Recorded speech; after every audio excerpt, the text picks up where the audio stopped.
이번 애플 이벤트를 통해서 다양한 제품들이 출시되었는데요. 오늘은 그 중에서 가장 관심이 많았던 아이폰 13과 13 프로를 집중적으로 분석해 보겠습니다. 먼저 아이폰 13부터 자세하게 확인해 보면요. 완전히 새로운 세대인 만큼 A15 바이오닉 프로세서로 업그레이드 되었는데요. 코어 구성은 기존 A14와 완전히 동일하지만 새로운 비디오 인코더와 디코더 2배 더 큰 시스템 캐시와 함께 새로운 이미지 시그널 프로세서를 탑재하고 있습니다. 특히 주목할 만한 부분은 머신러닝을 담당하는 새로운 뉴럴 엔진인데요. 코어 구성은 16코어로 동일하지만 맥북에 사용되는 M1 프로세서보다도 더 빠른 연산 능력을 보여줍니다. 실시간 번역이나 사진, 영상, 게임, 그리고 AR 같은 일상에서의 스마트폰 경험에서 머신러닝의 중요성이 점점 높아지고 있는데요. 이번 A15 바이오닉은 단순히 프로세서의 코어 스펙을 올리는 것보다 이런 스마트폰 유저 경험에 직접적인 영향을 미치는 머신러닝 성능 향상과 알고리즘 개선에 더 중심을 둔 것으로 보입니다. 디스플레이는 기존 아이폰 12보다 약간 더 밝은 아이폰 12 프로와 같은 사양으로 변경되었는데요. 많은 분들이 예상하셨듯이 120Hz 프로모션은 이후에 자세히 알아볼 아이폰 13 프로에만 적용되었습니다.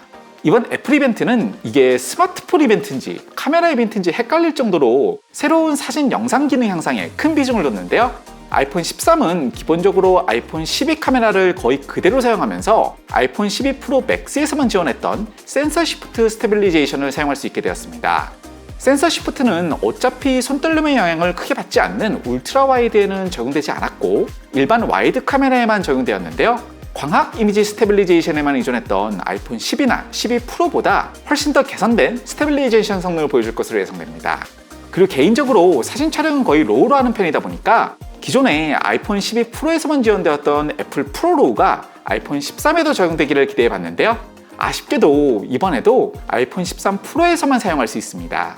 사진도 사진이지만 비디오에 정말 재밌는 기능이 추가되었는데요.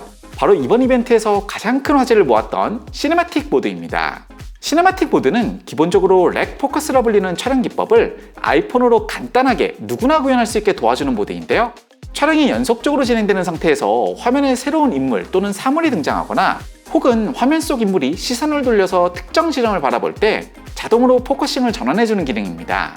사실 스마트폰은 센서 사이즈가 워낙 작기 때문에 포커스를 전환해도 아웃포커싱 효과를 얻기 어렵고 더군다나 스마트폰에서는 포커스 링을 직접 조작할 수 없기 때문에 물리적으로 이런 효과를 주긴 불가능한데요. 이번 시네마틱 모드에서는 이런 포커스 변화나 그에 따른 아웃포커싱 효과를 모두 머신러닝 기반의 새로운 이미지 시그널 프로세서를 이용해서 가상으로 처리합니다. 심지어 촬영을 마친 이후에도 원하는 포인트로 포커스를 변경할 수도 있는데요. 이런 기능을 물리적으로 구현하기 위해서는 어마어마한 광학 렌즈들과 여러 개의 센서가 필요하지만 아이폰에서는 너무나도 간단하게 머신러닝을 이용한 가상 구현으로 이런 재밌는 영화적 기법을 누구나 누릴 수 있게 되었습니다. 물론 이런 가상으로 만들어지는 아웃포커싱은 아직 광학에 의한 물리적인 아웃포커싱에 비해서는 분명히 한계가 있는데요. 그래도 여러 장의 이미지가 빠르게 흘러가는 영상에서는 한 프레임만 집중적으로 바라보는 사진에 비해서 이런 가상 아웃포커싱이 오히려 더 자연스럽게 느낄 수도 있을 것 같습니다. 아이폰 13은 돌비 비전 HDR 모드에서도 4K 60fps 촬영이 가능한데요. 시네마틱 모드는 최대 FHD에 30fps 촬영만 가능한 점은 살짝 아쉽게 느껴지네요. 그리고 저장 공간이 기본 128기가부터 최대 512기가로 확대되었고 배터리 사용 시간도 10% 정도 늘어났는데요. 선택할 수 있는 색상 구성도 파격적인 핑크 컬러를 포함해서 전체적으로 새롭게 변경되었습니다. 아이폰 13 프로에서는 좀 더 확실한 변화가 있었는데요. 이 중 하이라이트는 역시 120Hz 프로모션 디스플레이입니다. 사실 이런 고주사율 디스플레이는 사용해보기 전까지는 굳이 필요성을 못 느끼지만 딱 한 번만 경험해보면 다시 60Hz로 돌아가기 정말 어려워지는데요. 이번 아이폰 13 프로에서는 유저의 사용 환경에 따라서 주사율을 최저 10Hz에서 최대 120Hz까지 조절하는 프로모션 디스플레이가 탑재되었습니다. 이런 고주사율 디스플레이는 높은 프레임을 사용하는 게임은 물론이고 일상에서의 사용에서도 훨씬 유기적이고 자연스러운 유저 경험을 제공해주는데요. 스마트폰 같은 모바일 기기에서 지속적으로 120Hz를 사용하기 위해서는 시스템이나 배터리에 너무 부하가 걸리기 때문에 상황에 따라 자연스럽게 주사율을 조절하는 가변 주사율 기술을 사용하게 됩니다. 사실 이미 다른 스마트폰에서도 가변 주사율 기반의 고주사율 디스플레이들이 사용되어 왔지만 주사율 전환 과정에서의 이질감 그리고 OS나 앱 호환성 문제 때문에 그다지 좋은 평가를 받지 못했는데요. 그 어떤 회사들보다도 유저 경험을 중시하고 또 하드웨어와 OS를 통합적으로 관리할 수 있는 애플이 이 부분에서 과연 어떤 차별화된 모습을 보여줄지 상당히 기대가 되네요.